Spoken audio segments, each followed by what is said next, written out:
नमस्कार। Sound, camera, action.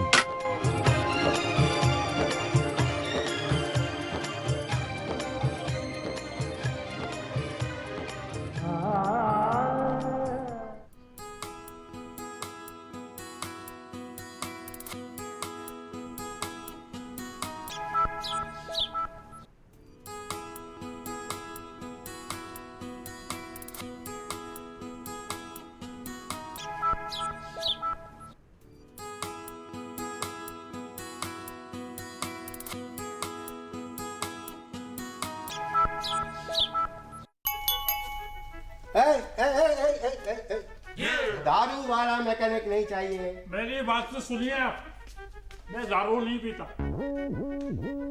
मैं पैदाइशी ऐसा लगता हूँ, अच्छा शक्ल से ही ऐसा हूँ। अच्छा, बाप पीता था मेरा।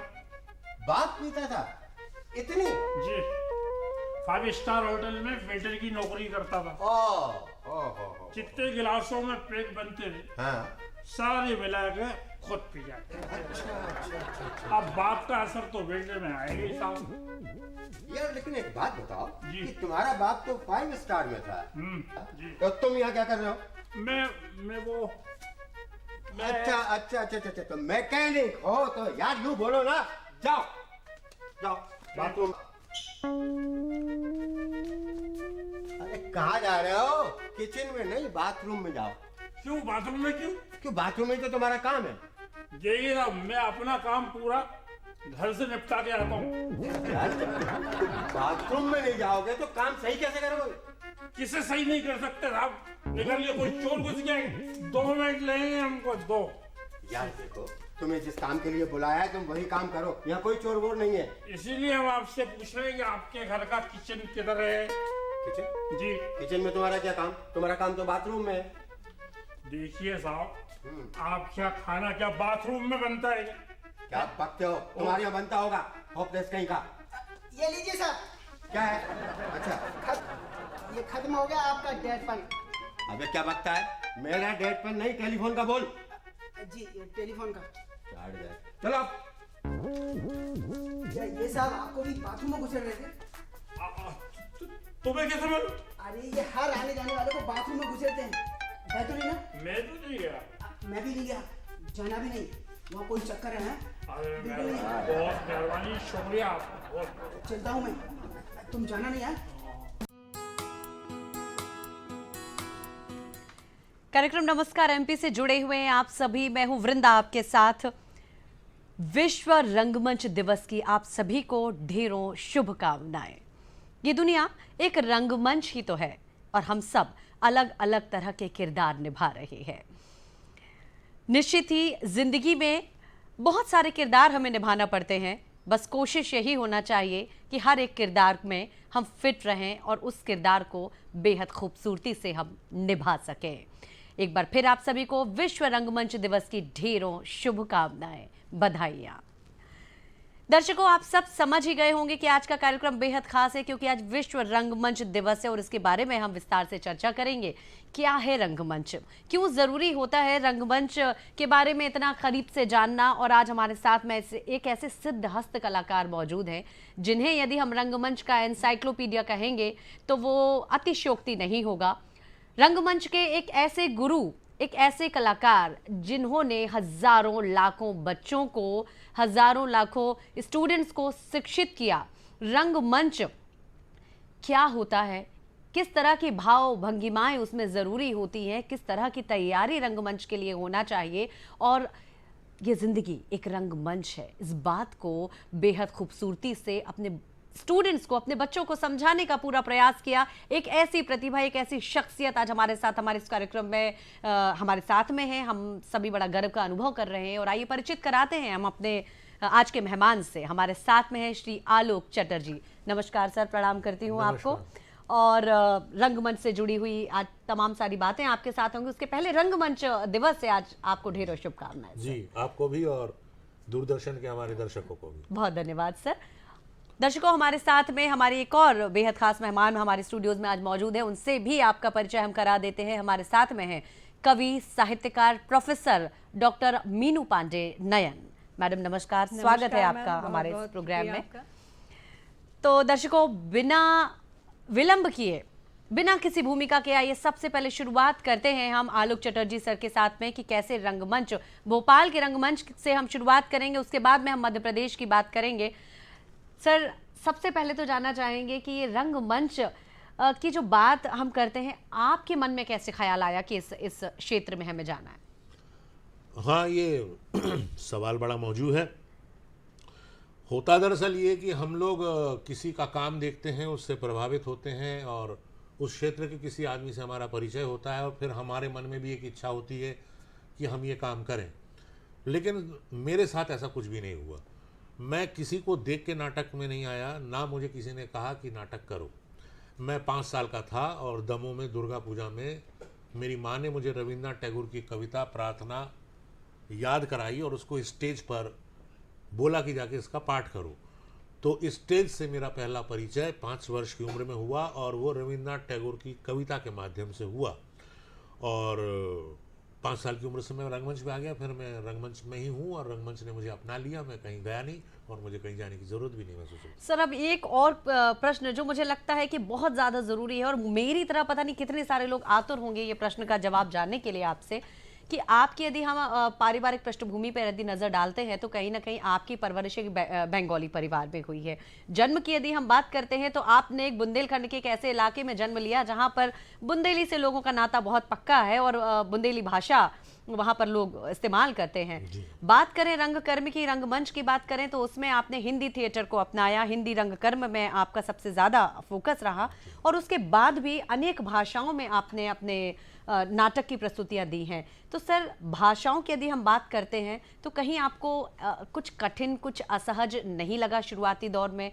बंगाली, फिर बुंदेली, फिर हिंदी, फिर अन्य सारी भाषाएं। दरअसल क्या है कि मेरी पारिवारिक पृष्ठभूमि कुछ ऐसी है कि आप कह सकते हैं कि इसके कीटाणु मेरे डीएनए में है। मेरे पिताजी ग्वालियर के थे और वो वहाँ शेक्सपियर के नाटक अंग्रेजी में किया करते थे। सर, हम अपने दर्शकों को बता दें, स्क्रीन पर जो तस्वीरें देख रहे हैं हमारे दर्शक, बहुत प्राउड मोमेंट है हम सब के लिए कि भारत की माननीय राष्ट्रपति महोदया द्रौपदी मुर्मू जी आपको पुरस्कार प्रदान कर रही हैं और गर्व के पल हैं हम सब के लिए। जी हाँ, ये भी पिछले महीने की ही बात है। जी, दिल्ली में 23 तारीख को हुआ था। सर, कुछ संस्मरण, कुछ यादें इस तस्वीर? हाँ, इस तस्वीर में बहुत से लोग, दरअसल इस कार्यक्रम में बहुत से लोग ऐसे मिले जिसको मैं अपनी बहुत यंग एज से देख रहा था। मतलब जैसे शर्मा ब्रदर्स जी हैं, वो उनको कब से सुन रहे हैं हम, उनको भी हमारे साथ ही संगीत नाटक अकेडमी अवार्ड मिला। और सुषमा सरोज वैद्यनाथन एक बहुत सीनियर डांसर हैं, उनको मैं भारधवन में 83 में देखा था। उनको इस साल संगीत नाटक अकेडमी का फेलो अवार्ड मिला है और मेरे ही एक बैचमेट हैं, उनको भी अवार्ड मिला है। तो हम कई लोग ऐसे थे जो वहाँ एक दूसरे से परिचित थे। यहाँ भारधवन में काम किए हुए हमारे मणिपुर के साथी जदुमणि और टिकेन, उनको मणिपुरी लोक संस्कृति और लोक कला में काम करने के लिए अवार्ड मिला जी। है। तो हम 8-10 तो ऐसे थे कि हम लोग ने एक साथ जवानी में भारधवन से अपना कैरियर शुरू किया हुआ था 1982 में। तो ये एक बड़ी बात है। मैं ये बात बता रहा था दरअसल कि मेरे पिताजी शेक्सपियर के नाटक ग्वालियर में किया करते थे अंग्रेजी में, और माँ हमारी रविन्द्रनाथ टैगोर के बेटे की शिष्या रही हैं, तो देहरादून की थी वो। तो संगीत, कविता और नाटक ये हमारे जीवन में पहले से ही आया। और मेरे नाना भी सर्वे ऑफ इंडिया के मैनेजर थे देहरादून में, वो नाटक करते थे। मेरे छोटे मामा काशीनाथ भट्टाचार्य, वो देहरादून में वातायन ग्रुप में नाटक करते थे, जिस ग्रुप से हिमानी शिवपुरी आई हैं। जी, तो हमारा पारिवारिक बैकग्राउंड ऐसा था कि हमने जब अपने पिताजी से बोला कि मुझे जीवन में नौकरी करने की कोई इच्छा नहीं है, क्योंकि नौकरी शब्द से मुझे नौकर शब्द की बू आती है, मैं तो अपना ही बॉस हूँ, मैं ऐसा माध्यम में काम करना चाहता हूँ जहाँ मैं अपनी मर्जी का काम कर सकूँ। तो चूँकि घर का वातावरण ऐसा था, इसलिए मेरे पिताजी ने कहा कि ठीक है। हालांकि उस समय मेरा सिलेक्शन मेडिकल कॉलेज जबलपुर में हो गया था, पर मैंने 1 हफ्ते बाद छोड़ दिया, क्योंकि मुझे डॉक्टर नहीं बनना था, मुझे बड़ा डॉक्टर बनना था जो मनोवैज्ञानिक और भावनात्मक चीज़ों का भी इलाज कर सके। इसलिए मैं मेडिकल कॉलेज में नहीं गया, थिएटर में आया। बहुत बड़ी बात है कि मेडिकल कॉलेज में सिलेक्शन होने हाँ। के बाद भी आपने रंगमंच को चुना। और दर्शकों, एक बहुत बड़ी बात मैं सर के बारे में आप सबको बता दूं कि सर ने हमेशा अपने शुरुआती दौर से जैसा कि इन्होंने प्रण लिया था कि रंगमंच का ही दामन थामे रखना है, तो कई कई दफ़ा ऐसा हुआ होगा सर कि बॉलीवुड के ऑफर आपको आए होंगे, बहुत बार फिल्मों से आपको ऑफर आया होगा, पर आप वहां ना जाकर आप हमेशा रंगमंच में बसे रहे सर, उसके पीछे कोई खास दरअसल वजह? मैं अपने रंगमंच के गुरु आदरणीय कारंत साहब को याद करता हूँ। जब मैं एनएसडी जा रहा था तो उन्होंने मुझे कहा कि तुम एनएसडी जा रहे हो, अब तुम फिल्मों में चले जाओगे। जी तो मैंने कहा कि नहीं, मैं फिल्मों में नहीं जाऊंगा, मैं थिएटर में ही रहूंगा। तो बोले वो नसीरुद्दीन शाह, ओमपुरी, गिरीश कर्नाड सब तो चले गए, राज बब्बर चला गया, तो तुम भी चले जाओगे, तुमको मौका मिलेगा तो तुम क्यों नहीं जाओगे।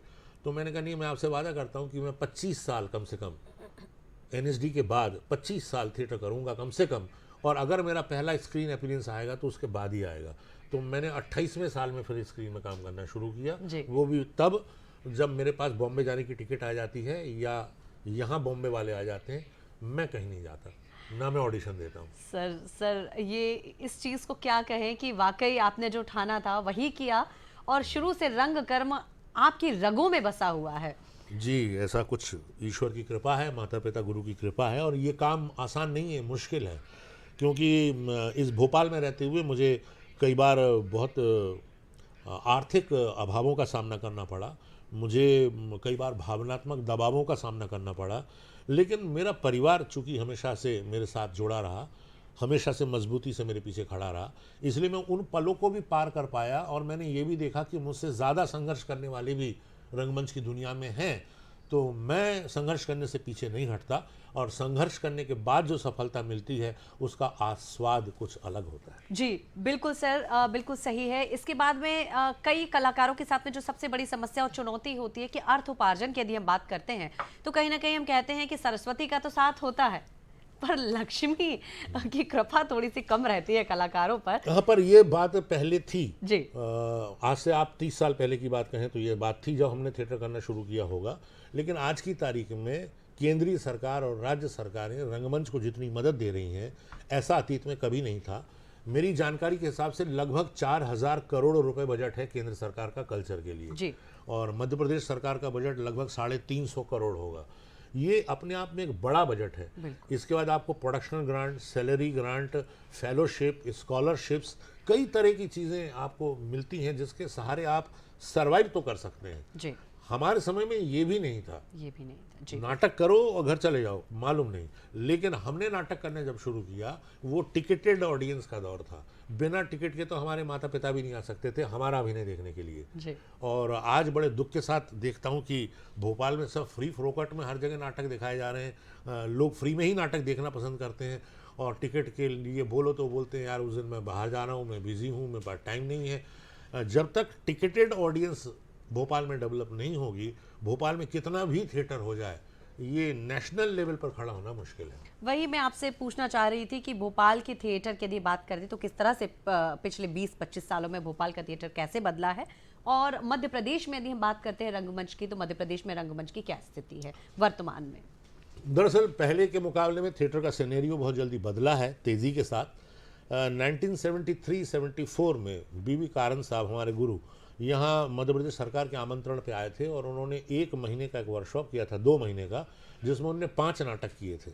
उसके बाद उसी से राजीव वर्मा जी, रीता वर्मा जी, पापिया दासगुप्ता जैसे वरिष्ठ कलाकार उन प्रोडक्शन से सामने आए, और उसके बाद उन्होंने 74-75 में फिर एक दूसरा वर्कशॉप किया, और इन दोनों वर्कशॉप को भोपाल में आप आधुनिक प्रोफेशनल हिंदी थिएटर की शुरुआत कह सकते हैं, क्योंकि इसके पहले कालीबाड़ी या महाराष्ट्र मंडल में वो वहीं समाज के बीच में होने वाले नाटक थे, और दुर्गा पूजा या विशेष अवसरों पर।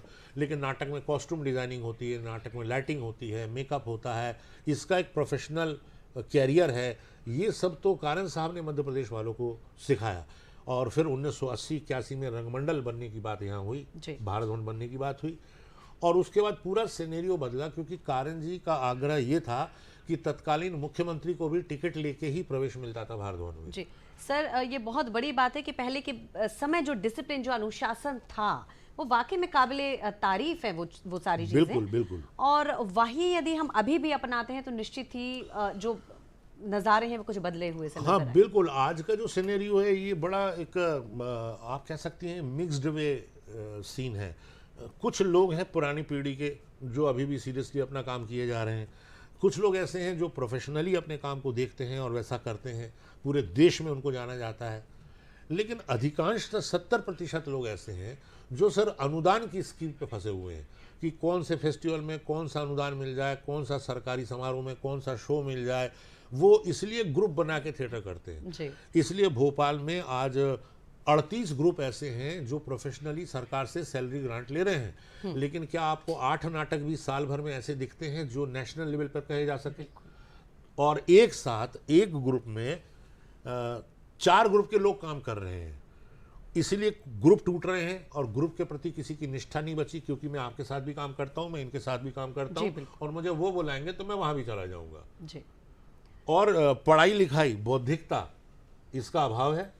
और बैक स्टेज के बारे में कोई वर्कशॉप, कोई कार्य योजना दिखाई नहीं देती। सबको एक्टर बनना है बिना ये जाने कि उसके अंदर एक्टर बनने की कोई पॉसिबिलिटी है भी या नहीं। जी, बिल्कुल सही सर। और बात आपकी बातों से इतने सारे प्रश्न हमारे मन में उमड़ घुमड़ के आ रहे हैं, लग रहा है कि चर्चा के दौर थमे ना। पर हमारे साथ हमारे एक और मेहमान मौजूद हैं, उनकी कविता सुनना भी अभी इस वक्त बहुत ज़रूरी है। मीनू पांडे जी हमारे साथ में है। मुस्कुराती हुई सूरत बहुत कुछ कह जाती है मैडम, और आपका ये मुस्कुराता हुआ चेहरा भी हमें कुछ कह रहा है कि बड़ी प्यारी सी कविता आज आप हमें सुनाने जा रही हैं। तो मैडम स्वागत है आपका। शुरुआत करते हैं आपकी एक प्यारी सी कविता के साथ। जी, बुंदेली की एक कविता मैं आपके समक्ष प्रस्तुत कर रही हूँ। तना ज्ञान की बात करो जू, तना ज्ञान की बात करो जू, अंधियारे को मात करो जू, काए दुके छिपे से फिर रहे तनक कड़क जज्बात करो जू, तना ज्ञान की बात करो जू, जे काई में घिर गए, जिते ठाड़े थे उतई से गिर गए, सोचो नोने कर्म की बातें, कान रखो तो साफ करो जू, तना ज्ञान की बात करो जू, तना ज्ञान की बात करो जू, सूरज से तो चमकबो सीखो, दिया बाती से लड़बो सीखो, बन के चंदा आसमान के धरा पे तुम प्रकाश करो जू, तना ज्ञान की बात करो जू, तना ज्ञान की बात करो जू, तुमको अबे खूब है जीने, जीवन के हर रस खो पीने, इतने जल्दी हार न मानो, जोर लगा उत्पात करो जू, तना ज्ञान की बात करो जू, मोंगे मोंगे जो रहे हो तो मन की तुम कहने पे हो तो, को नैया समझ वे बारो, मोह खोलो शुरुआत करो जू, तना ज्ञान की बात करो जू, तना ज्ञान की बात करो जू। क्या बात है मैडम, तना ज्ञान की बात करो जी। बड़ी सुंदर कविता आपने बुंदेली भाषा में सुनाई, और कहीं ना कहीं मतलब ये समझ आ रहा है मैं तो कि दमोह पहुंच गया। तो सर का जैसे संबंध बुंदेलखंड से रहा है, उसी तरह से मैडम आपका भी कनेक्शन बुंदेलखंड से रहा है। पर यहाँ हम अपने दर्शकों को ये बात ज़रूर बताना चाहेंगे कि बुंदेली में भी आपकी बहुत अच्छी दखल है। इसके साथ ही हिंदी की भी आप प्रोफेसर, और अंग्रेज़ी में भी आपने पाठ्यपुस्तकें बहुत सारी लिखी हुई हैं। हम चाहेंगे मैडम थोड़ा सा आप अपने बारे में बताएं, किस तरह की पुस्तकें आपने लिखी हैं, कहाँ कहाँ से प्रकाशित हुई हैं, और अब तक लगभग कितनी किताबें आपकी पब्लिश हो चुकी हैं? जी अवश्य, मेरी अब तक 23 पुस्तकें प्रकाशित हो चुकी हैं, और जिसमें एकेडमिक तकरीबन 19 हैं, और उसके बाद फिर कुछ हिंदी में लिखा है, कुछ बुंदेली में लिखा है। बुंदेली रामायण अभी मेरी प्रकाशित हुई है, और उसके पहले बुंदेली बतरस जो लिखा है, जिसको साहित्य अकेडमी का अवार्ड भी मिला है, और उसके पहले आयाम जिंदगी के, जो कि मध्य प्रदेश की 2020 की। स्क्रीन पर हम देख रहे हैं मीनू जी, देखिए किस तरह से वो पुरस्कार आपको मिल रहा है, और निश्चित ही ये पुरस्कार एक नई जिम्मेदारी हमें सौंप देते हैं कि कुछ और हमें बेहतर करना है। जरूर जरूर जी। हर पुरस्कार, हर सम्मान के साथ एक जिम्मेदारी का एहसास होता है, और वो एहसास लगातार बढ़ता जाता है। और उन्हीं एहसासों के तले, क्योंकि मैं बेसिकली प्रोफेसर हूँ, 26 साल मुझे इस प्रोफेशन में हो गए हैं, तो पढ़ना पढ़ाना मेरा पैशन रहा है, और पैशन होने के कारण ही मुझे लगता है कि मुझे जो ज्ञान मिल रहा है उस ज्ञान को बांट सकूं, क्योंकि समाज का ये भी एक ऋण आपके ऊपर होता है। हम इंसान हैं, जानवर नहीं हैं डेफिनेटली, तो आपके पास जो बौद्धिक संपदा है वो आपको अपने बच्चों के बीच में, अपने समाज में किसी न किसी तरह से देना चाहिए। और इसी सोच के चलते कई बार क्या होता है, बच्चों को जैसे नहीं बुक्स अवेलेबल होती हैं, तो मैंने बुक्स लिखी हैं। जब मैं 2006 में मैंने इंग्लिश लैंग्वेज टीचिंग का डिप्लोमा किया था, तो ये मेरा सौभाग्य ही रहा कि वहाँ की मैं टॉपर रही और राज्य शिक्षा केंद्र ने मुझे पाठ्य पुस्तक निगम का जो पूरा सिलेबस उस समय रिवाइज हो रहा था, तो 8वीं 9वीं और 10वीं जो अंग्रेजी की पुस्तक है उसमें मुझे को राइटर के तौर पे लिया था।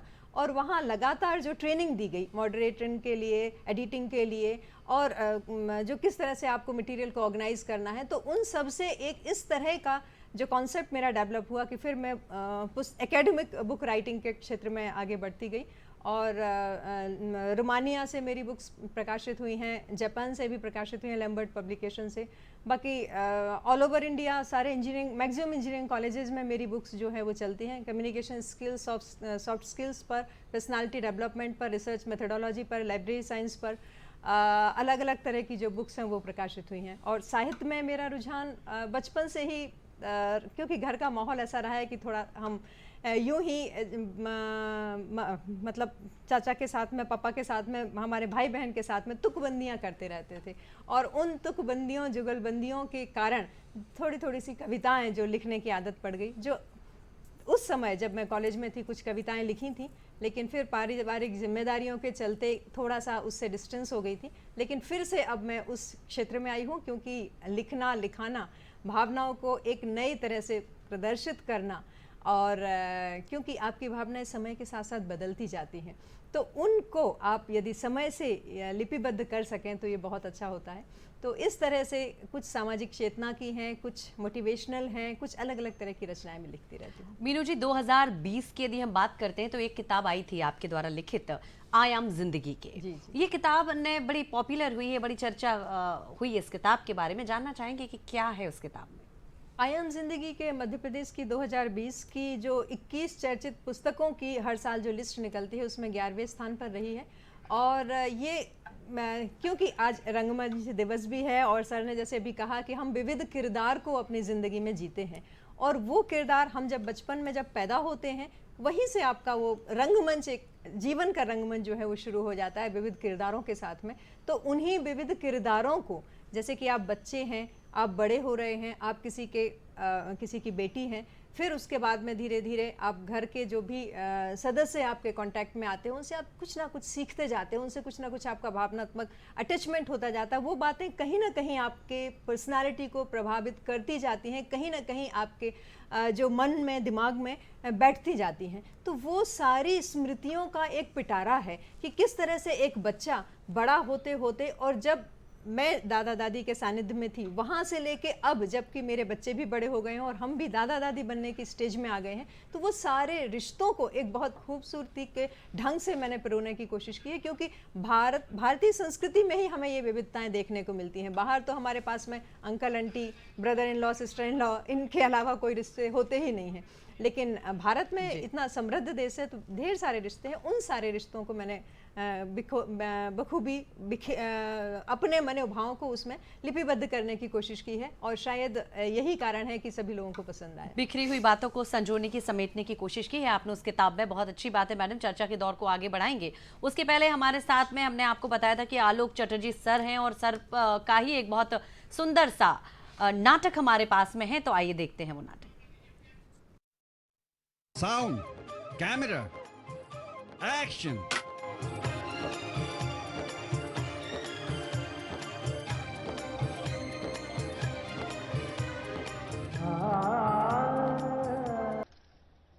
वीर सेना के बहादुर सैनिकों,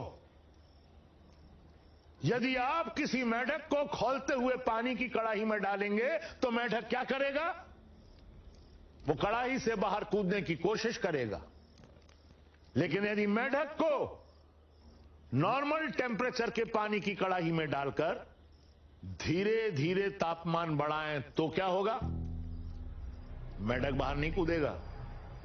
तापमान बढ़ेगा, मेढक को थोड़ी तकलीफ होगी, लेकिन वो अपनी बॉडी के टेम्परेचर को पानी के टेम्परेचर के साथ एडजस्ट कर लेगा। तापमान बढ़ता जाएगा, मेढक एडजस्ट करता जाएगा। लेकिन एक समय ऐसा आएगा कि पानी इतना ज्यादा गर्म हो जाएगा कि चाहे कुछ भी कर लो उसमें रह ही नहीं सकते। तब मेढक कड़ाही से बाहर कूदने की कोशिश करेगा, लेकिन तब तक वो अपनी सारी एनर्जी, सारा ताकत पानी के टेम्परेचर के साथ एडजस्ट करने में खर्च कर चुका होगा। कूद नहीं पाएगा, उसी खौलते पानी में तड़प तड़प कर मर जाएगा।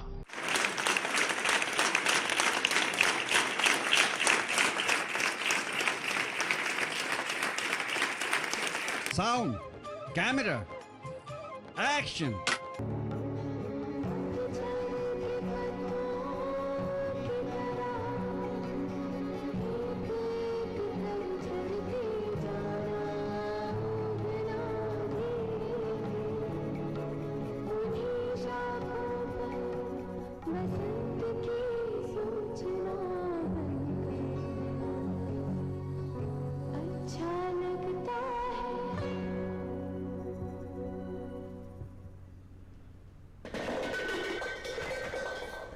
अरे आप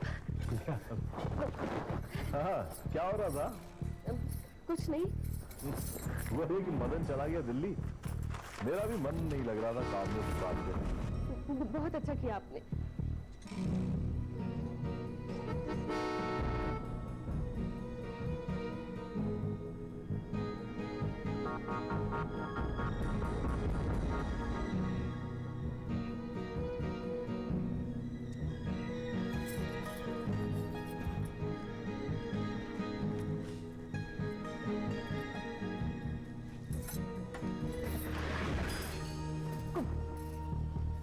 आज बहुत गर्मी है ना? हाँ, गर्मी तो है।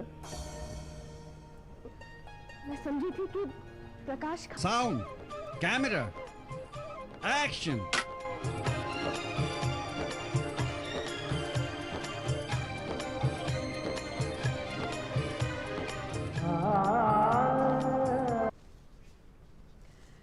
तो दर्शकों, अभी आप देख रहे थे आलोक चटर्जी दादा, जिन्हें हम बड़े प्यार से बुलाते हैं। उनकी एक वेब सीरीज आई है सुभाष कपूर जी की महारानी। उसकी कुछ झलकियां भी आपने देखी। नट साम्राज्य एक बहुत फेमस शो अभी हुआ था दिल्ली में सर के सानिध्य में, और उसकी भी कुछ झलकियां भी आपने टीवी स्क्रीन पर देखी अपने। सर, फिर आपके पास हम लौटेंगे और आपसे जानना चाहेंगे सर कि रंगमंच एक महासागर की तरह है, जिसमें बहुत सारी विधाएं आकर मिल जाती हैं, बहुत सारी कलाएं आकर मिल जाती हैं। तो रंगमंच की इस समावेशी विशेषता के बारे में हम कुछ जानना चाहेंगे कि कैसे एक महासागर हम इसे कह रहे हैं रंगमंच को। रंगमंच को महासागर इसलिए कहा जा रहा है क्योंकि, या कहा जाता है क्योंकि जब से पृथ्वी नाम के ग्रह पर मानव नाम का प्राणी जन्म लेता है, कला का जन्म उसी क्षण से शुरू हो जाता है। आप भीमबेटका जाइए, वहाँ आपको भित्ति चित्र मिलेंगे जी। आदिवासी लोगों के बीच में नृत्य गीत सब मिलेंगे आपको। तो लोग जब पाषाण युग से बाहर आए, उससे पहले ही रंगमंच शुरू हो चुका था, नृत्य शुरू हो चुका था। अब रंगमंच एक ऐसी विधा है जिसमें नृत्य, संगीत, वादन, गायन, चित्रकारी, कोरियोग्राफी, मनोविज्ञान, दर्शन, इतिहास, देश काल, सारी चीज़ें आ जाती हैं जी। तो मानव जैसे जैसे विकसित हुआ, मानव का मस्तिष्क जैसे जैसे विकसित हुआ, भाषाओं का जन्म जैसे जैसे हुआ, वैसे उसको अपने अभिव्यक्ति के नए आयाम, नए पड़ाव, नए क्षितिज उसको मिले जहां वो अपनी खोज कर सकता था। इसलिए रंगमंच कभी भी एक फॉर्मेट में नहीं हुआ। पहले ये ट्राइबल फॉर्मेट में होता था, फिर जब किसानी होने लगी तो ये लोक रंगमंच के रूप में आया। जब नागरी संस्कृति और राजाओं की संस्कृति आई तो ये संस्कृत नाटकों के रूप में आया। फिर ग्रीक नाटक आए, फिर शेक्सपियर के नाटक आए, फिर हमारे यहाँ के आधुनिक नाटककार जैसे मोहन राकेश, रविन्द्रनाथ टैगोर, जयशंकर प्रसाद, भारतेंदु, इन लोगों ने लिखा, इनके नाटक होने शुरू हुए। तो नाटक एक ऐसी चीज़ है कि जब फिल्म नहीं थी तब भी नाटक था। फिल्म आने के बाद भी लोगों ने कहा नाटक खत्म हो जाएगा, पर नाटक की पॉपुलैरिटी बढ़ी। टेलीविज़न आने के बाद लोगों ने कहा कि अब तो नाटक बिल्कुल नहीं चलेगा, उसके बाद भी फिर वो बढ़ा। उसके बाद वेब सीरीज आई, सैटेलाइट टेलीविज़न आया। अब आप देखिए टाटा स्काई हो या जी5 हो, सब थिएटर पे ही टिके हुए हैं। बिल्कुल, उनके पास 24 घंटे अपना प्रोग्राम दिखाने का कुछ नहीं है। वो नाटकों के ऊपर वापस आएंगे, क्योंकि यहाँ मेरे और दर्शक के बीच में बात करने में ये कैमरे का लेंस आ रहा है। ये बाधा है, ये कैमरे का लेंस एक बाधा है जहां मैं आंखों में आंखें डाल के दर्शक से बात नहीं कर सकता, लेकिन रंगमंच में मैं दर्शक की आंखों में आंखें डाल के बात कर सकता हूं और वो क्या प्रतिक्रिया दे रहा है उसको वहीं महसूस कर सकता हूं। इसके लिए फ्राइडे के बाद बॉक्स ऑफिस रिपोर्ट की जरूरत भी नहीं होती। क्या बात है सर, बहुत बहुत ही सुंदर तरीके से आपने हमें एक्सप्लेन किया इस चीज़ के बारे में। सर चर्चा बातें इतनी सारी हैं कि मैं क्या बताऊं, बहुत सारे प्रश्न हमारे मन में आ रहे हैं। चर्चा के दौर को आगे जारी रखेंगे, उसके पहले मीनू जी की ओर हम चलेंगे। मीनू मैडम, सबसे पहले हम अपने दर्शकों को बता दें कि बुंदेली बतरस की यदि हम बात करते हैं, आपके द्वारा लिखा हुआ एक किताब है, उसके लिए आपको छत्रसाल अवार्ड भी मिला है।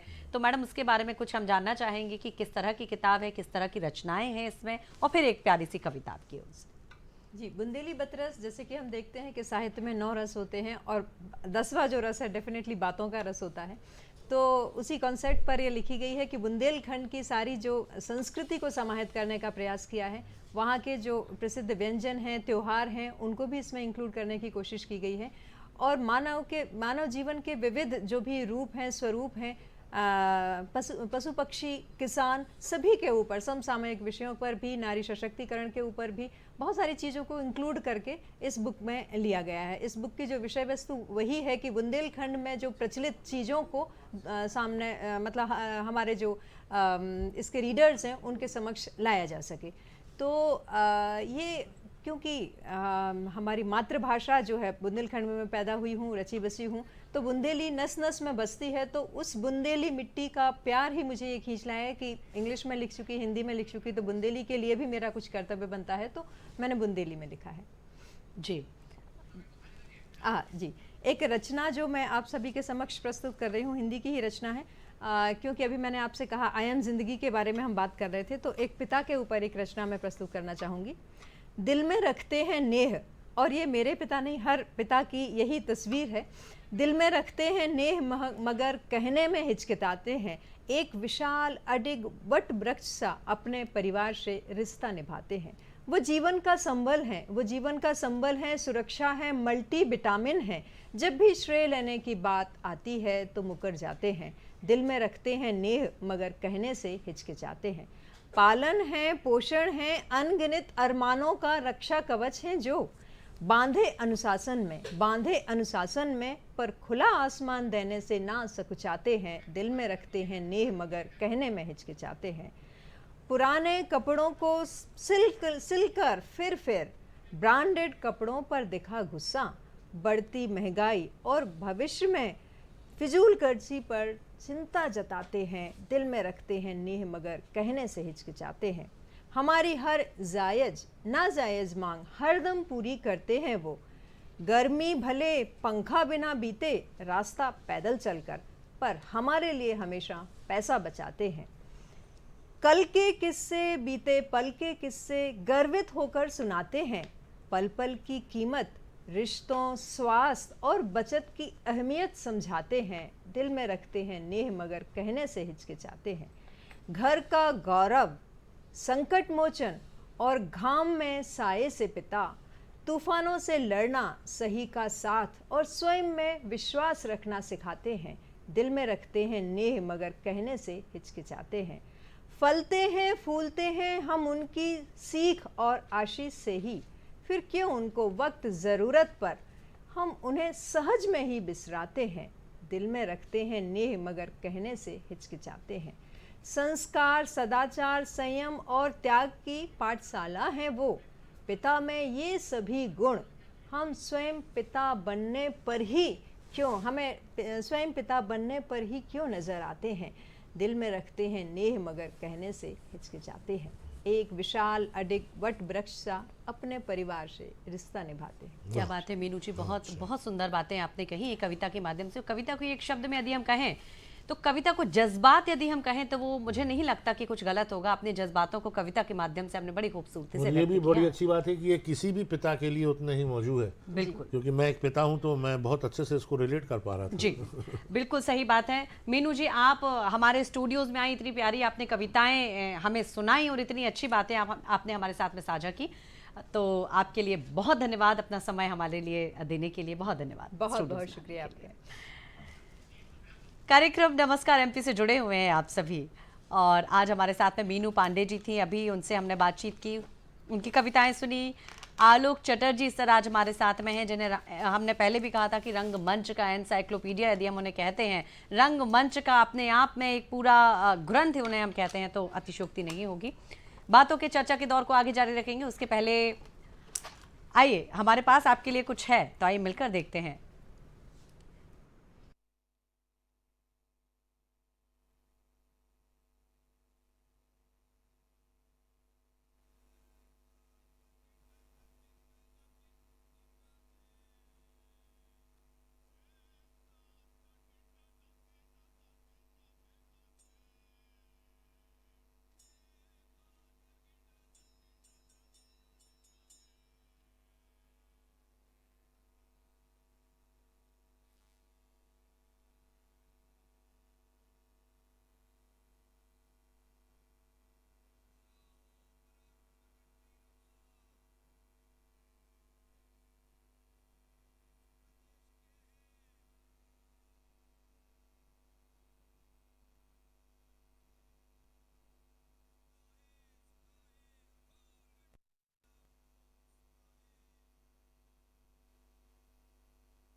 कार्यक्रम नमस्कार एमपी से जुड़े हुए हैं आप एक बार फिर से, और विश्व रंगमंच दिवस की एक बार फिर आप सभी को ढेरों शुभकामनाएं। एक कलाकार बहुत कुछ कह जाता है, उसे शब्दों की भी ज़रूरत नहीं होती, भाव भंगिमाओं उनके एक्सप्रेशन ही बहुत कुछ कह जाते हैं। और कहते भी हैं ना कि action speaks louder than words. हमारी जो एक्सप्रेशंस होती हैं उसमें इतनी ताकत होती है कि शब्दों की भी उन्हें ज़रूरत नहीं होती है। एक कलाकार वही कोशिश करता है, वही प्रयास करता है कि बिना भाषा के, बिना शब्दों के बहुत कुछ संप्रेषित करने का प्रयास। तो शब्दों के जादूगर या अभिनय के जादूगर जिन्हें हम कह सकते हैं, आज हमारे साथ में है आलोक दा। उनसे हम बातचीत, उनसे हम गुफ्तगू कर ही रहे हैं। उसके साथ ही हमारे साथ में एक और मेहमान हमसे जुड़ी हुई हैं, निधि जी आज हमारे साथ में हैं। बहुत स्वागत है मैडम आपका। Thank you so much. और आज श्री अन्न के बारे में हम आपसे बात करेंगे, मिलेट्स के बारे में बात करेंगे, पोषण की बातें करेंगे। महिलाओं की जब बात होती है तो कहीं ना कहीं पोषण की वो बातें तो बहुत करती हैं, पर जब खुद के खान पान की बात आती है ना मैम, तो मुझे ऐसा लगता है कि वो अपने आप को बड़ा इग्नोर करती हैं। क्या कहेंगी मैडम, महिलाओं के लिए पोषण कितना ज़रूरी होता है? और मिलेट्स की यदि हम बात करते हैं तो पोषण के लिए मिलेट्स कितना महत्वपूर्ण है, या किस तरीके से अपना काम कर सकता है मिलेट? जी देखिए, महिलाओं के लिए पोषण उतना ही ज़रूरी है जितना किसी भी और ह्यूमन बीइंग के लिए, और ये चीज़ स्वयं महिलाओं को समझने की ज़रूरत है। अक्सर क्या होता है, आप ड्राई फ्रूट्स भिगोते हैं परिवार के बाकी सदस्यों के लिए, आप मठा बनाते हैं फ्रेश परिवार के बाकी सदस्यों के लिए, जो बचा रहता है फ्रिज में उसको आप फिनिश करते हैं ताकि वो डस्टबिन में ना जाए। Exactly, तो द फर्स्ट रूल इज़, अगर वो डस्टबिन में जाने लायक है तो वो आपके पेट में जाने लायक बिल्कुल भी नहीं है। अगर वो गाय को देने लायक है तो प्लीज़ उसको गाय को दीजिए। अगर वो किसी और को दिया जा सकता है तो उसको हैंड ओवर कीजिए। फ्रेश फूड हमेशा खाइए। अब यदि हम बात करें मिलेट्स की, तो सिंस 2023 पर जो ये तजुर्बा है, जो अपने परिवार में भी मैं देखती हूँ, अपने चारों ओर ये देखती हूँ, महिलाओं के बीच में रहती हूँ, तो महिलाओं की बात करूंगी कि बहुत सारी महिलाएं यही कहती हैं कि जो बचा हुआ खाना है ना वो हमने खा लेना है, बासा हो जाना है तो क्या ही फर्क पड़ता है, फ्रिज में डाल दो, नेक्स्ट डे खा लेंगे। तो क्या इसमें पोषण, इसमें न्यूट्रिशनल वैल्यू उतनी ही होती है जितना वो महिलाएं सोच रही हैं, या फिर वो न्यूट्रिशनल वैल्यू और पोषण उसका खत्म हो जाता है? ये बहुत ही रिलेवेंट और बहुत ही इंपॉर्टेंट क्वेश्चन है, क्योंकि यदि हम रोटी की बात करें तो रोटी, यदि रात की रोटी आप सुबह खा रहे हैं या सुबह की रोटी रात में खा रहे हैं, तो उसमें विटामिन B12 और जितने भी बी कॉम्प्लेक्स न्यूट्रिएंट्स हैं वो थोड़े से बढ़ जाते हैं, पर ये सिर्फ रोटी तक सीमित है जी। जैसे आप बात करते हैं चावल की, बची हुई सब्जी की, तो आप देखेंगे उसके टेस्ट में एक फ़र्क आ जाता है। जो चीज़ आपको 2-3 घंटे पहले बने हुए भोजन में जो टेस्ट, जो फ्लेवर आएगा, वही चीज़ 4 घंटे बाद नहीं आएगा, वही चीज़ 6 घंटे बाद नहीं आएगा। तो हाँ, फूड वेस्टेज एक बहुत बड़ा पॉइंट है, पर उतना ही बनाइए कि फूड वेस्ट ना हो। और क्या ही फ़र्क पड़ जाएगा जो लोग कहते हैं उनको मैं बता दूं कि lactose intolerance, gluten intolerance, vitamin B12 की कमी, weakness, constipation, gastric issues, liver dysfunction या लीवर फैटी लीवर में कन्वर्ट होना, या आपकी नींद डिस्टर्ब होना, या पैरों में झुंझुनी आना, ये सारी चीज़ें बचा हुआ खाना खाने के प्रोलॉन्ग्ड साइड इफ़ेक्ट्स हैं। जी, तो मुझे लगता है कि बहुत सारी महिलाओं ने मैडम के माध्यम से सुनी ली होगी ये बातें कि यदि आपके घर में बासी खाना बचा हुआ तो उसको बिल्कुल भी खाने की जरूरत नहीं, कोशिश करें उतना ही बनाएं आप जितना जरूरी है और परिवार के सभी सदस्य उसको खा सके, फिनिश कर सके। नेक्स्ट डे के लिए आप आलस के कारण भी कुछ महिलाएं बना लेती है, तो इस तरह से आलस करने से बचे, नहीं तो उससे कई सारी बीमारियों का सामना हमें करना पड़ सकता है। जी, चर्चा के दौर को आगे जारी रखेंगे, बहुत सारी बातें हैं मैडम आपसे करेंगे, मिलेट्स के बारे में बात करेंगे, श्री अन्न क्या है उसके बारे में बात करेंगे, पर उसके पहले भारत के माननीय प्रधानमंत्री जी का एक वीडियो हमारे पास में है मन की बात में। क्या अपने मन की बात हमसे माननीय प्रधानमंत्री जी साझा कर रहे हैं, आइए मिलकर देखते हैं। साथियों, आधुनिक मेडिकल साइंस के इस दौर में ऑर्गन डोनेशन किसी को जीवन देने का एक बहुत बड़ा माध्यम बन चुका है। कहते हैं जब एक व्यक्ति मृत्यु के बाद अपना शरीर दान करता है तो उससे 8 से 9 लोगों को एक नया जीवन मिलने की संभावना बनती है। संतोष की बात है कि आज देश में ऑर्गन डोनेशन के प्रति जागरूकता भी बढ़ रही है।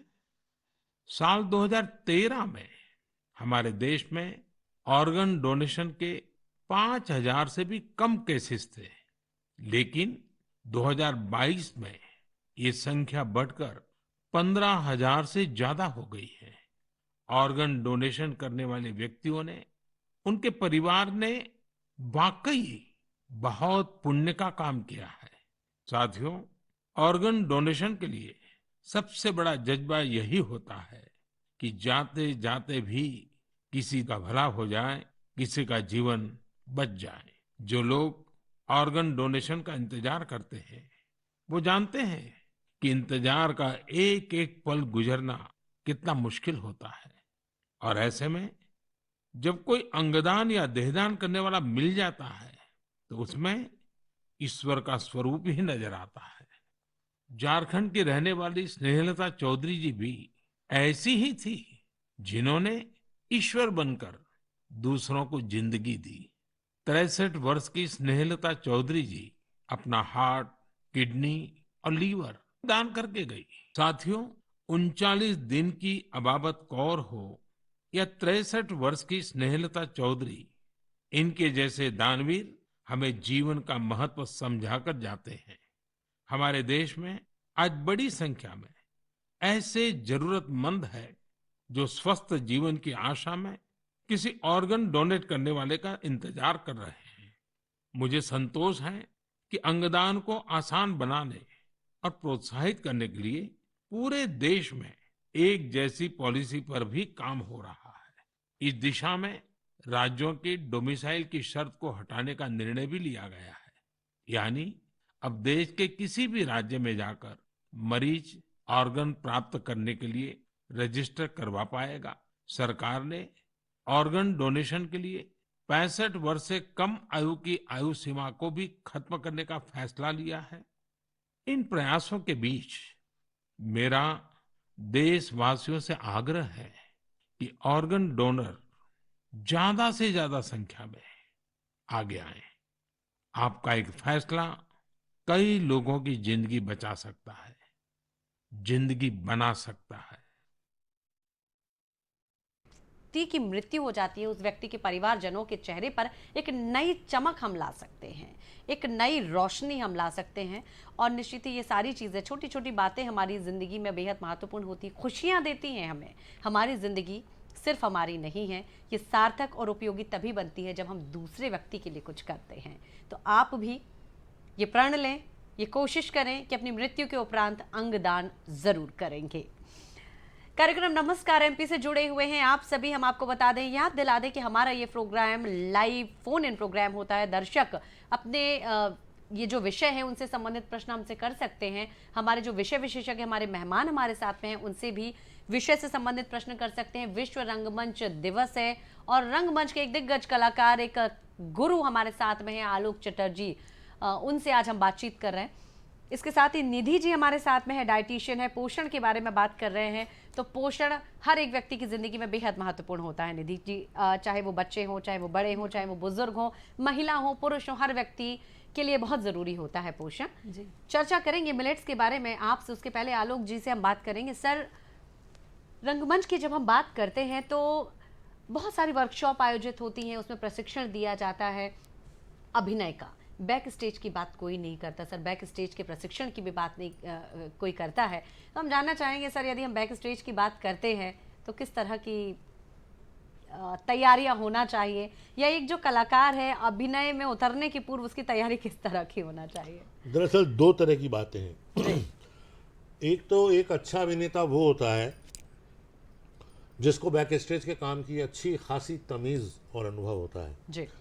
क्योंकि हम लोग जब अभिनय करना शुरू किए तो हमारे गुरु ने हमको बताया कि बेटा तुम्हारी हिंदी पट्टी में सिर्फ थिएटर में एक्टिंग करके तुम पैसे कमा लोगे ऐसा कोई ज़रिया फ़िलहाल नहीं है। तो तुम लोग को लाइटिंग सीखना चाहिए, कॉस्ट्यूम डिज़ाइनिंग, मेकअप सीखना चाहिए, क्योंकि इसमें तुरंत पैसे मिलते हैं। मेकअप करना है तो सामान खरीदने के लिए तो पैसे देंगे ना आप, बिल्कुल। लाइटिंग करूँगा तो फिल्टर खरीदने के पैसे देंगे आप, कॉस्ट्यूम करूँगा तो कपड़े खरीदने के पैसे देंगे आप। लेकिन एक्टर का नंबर सबसे बाद में आता है हिंदी थिएटर में। हालांकि मराठी और बांग्ला रंगमंच में ऐसा बिल्कुल नहीं है। बांग्ला रंगमंच में मेन रोल करने वाले एक्टर का 6 महीने का कॉन्ट्रैक्ट है, 1.25 करोड़ रुपया। बाकी 6 महीने वो कुछ नहीं करता है, सिर्फ नई स्क्रिप्ट सुनता है, आराम करता है, तैयारी करता है। मराठी में अगर आप जाएंगे तो वहाँ 400 साल पुरानी परंपरा है नाटक देखने की, नाटक करने की। वहाँ मराठी और बंगाली परिवारों में कारन जी बोलते थे कि लोग राशन के खर्चे के साथ थिएटर देखने का भी पैसा रखते हैं। हिंदी पट्टी में लोग थिएटर इसलिए करते हैं क्योंकि मिडिल क्लास कुछ टैबूज होते हैं, उनसे मुक्ति मिल जाती है थिएटर में जाके। कुछ दोस्त मिल जाते हैं, मुझे कोई जानता नहीं है पर कल किसी अखबार में मेरा नाम आ गया तो मैं कलाकार हो गया जी। इसके बाद टेलीविज़न में जाऊंगा, टेलीविज़न के बाद कुछ साल बाद मैं बोलूँगा मैं बड़े पर्दे का एक्टर हूँ।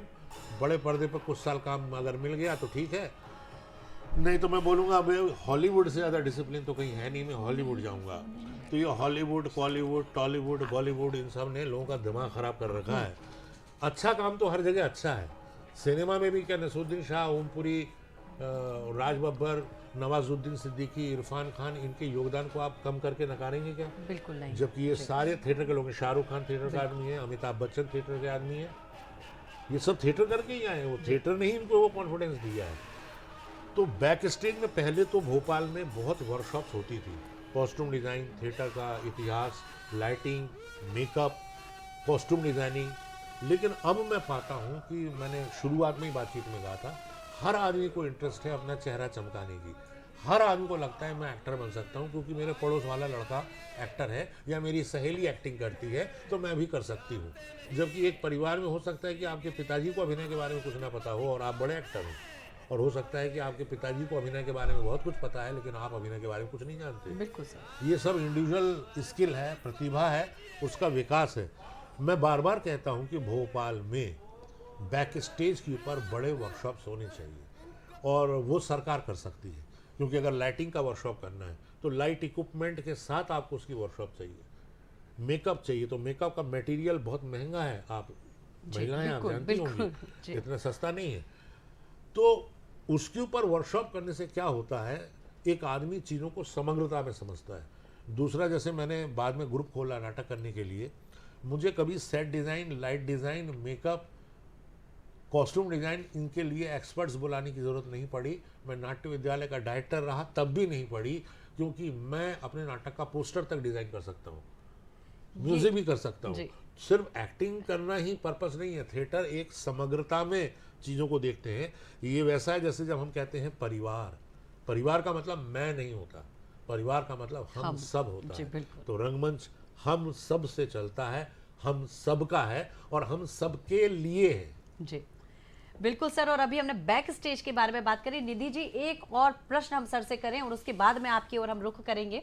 सर, बैक स्टेज की हमने बात कर ली कि समग्रता होना चाहिए और ये सारी चीज़ों का नॉलेज भी एक जो अभिनय कर रहा है व्यक्ति उसको होना चाहिए। पर यदि हम बात करते हैं स्टेज की, यदि हम बात करते हैं परफॉर्मेंस की, तो आपको क्या लगता है सर, अभिनय के साथ साथ क्या क्या विशेषताएं होना चाहिए, क्या क्या बारीकी उस व्यक्ति को जानना जरूरी है जो एक व्यक्ति कोई नाटक, कोई ड्रामा परफॉर्म कर रहा हो? देखिए, सबसे पहली बात तो ये है कि आपको जैसे अपने बारे में जानना पड़ता है कि मैं कौन हूँ, मेरा नाम क्या है, मैं कहाँ पैदा हुआ, मेरे माँ बाप कौन है, मेरे दादा दादी नाना नानी कौन है, मैं किस तरह के स्वभाव का व्यक्ति हूँ, मैं कैसे रिएक्ट करता हूँ लोगों से।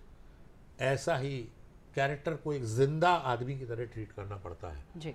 उसके साथ कई बार हमारे डायरेक्टर्स हम लोग को बोलते हैं कि सपने देखो, dream with your character, not only live with your character but dream about your character. तो हम लोग सोते समय भी कई सोचते हैं कि हमारा कैरेक्टर कैसे दिख रहा होगा, ये दिख कैसे रहा होगा, ये चीज़ें हमें फिर बैक स्टेज की ओर लाती हैं।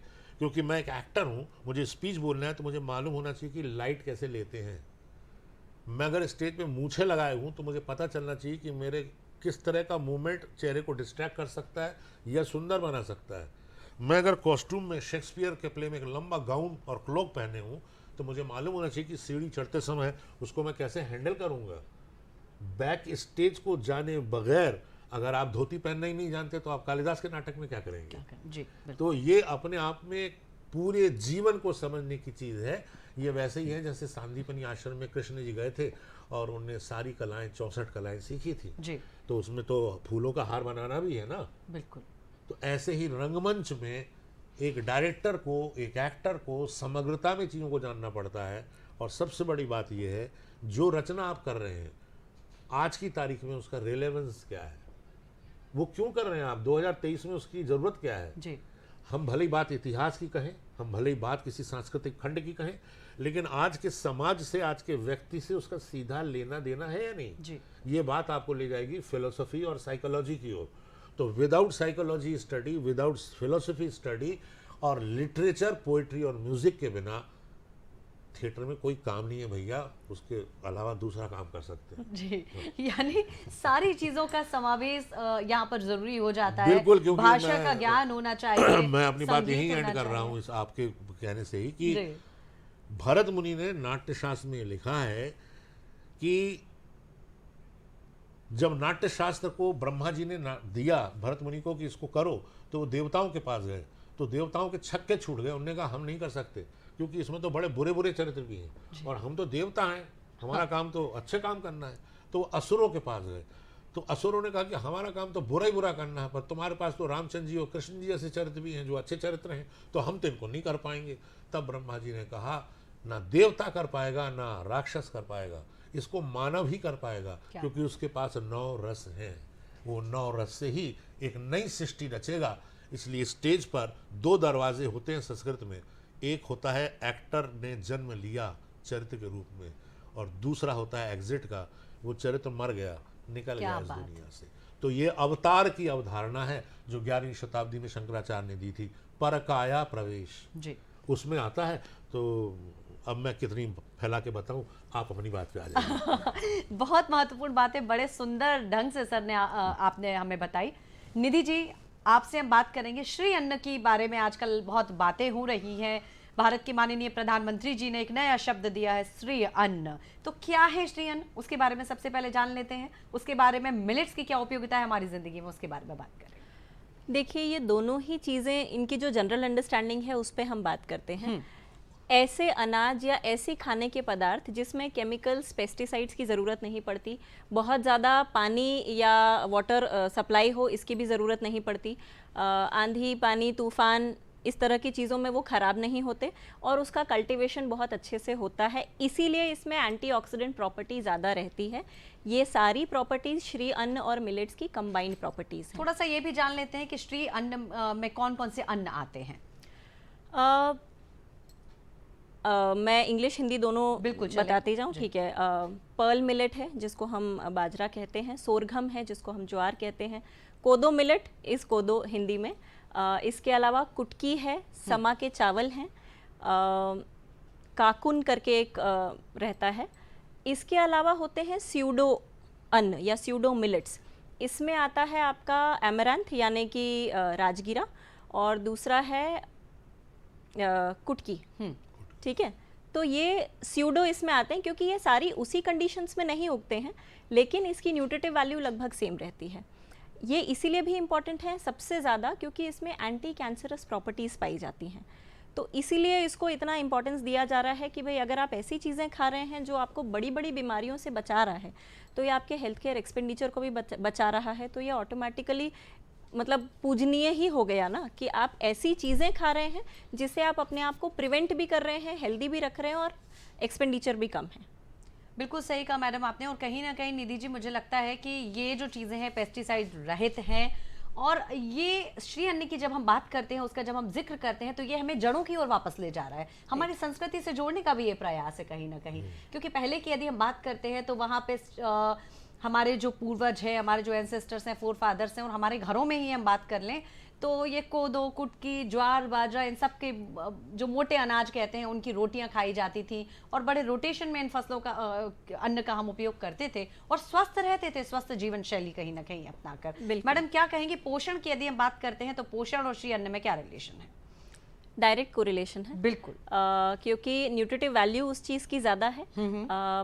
आपको क्योंकि उसमें फाइबर की मात्रा ज़्यादा है, तो यदि आप 4 रोटी गेहूं की खाते हैं, ये एक एग्जांपल है, तो आप रागी की या बाजरे की 1.5 या 1.25 रोटी या मैक्सिमम 2 रोटी खा पाएंगे।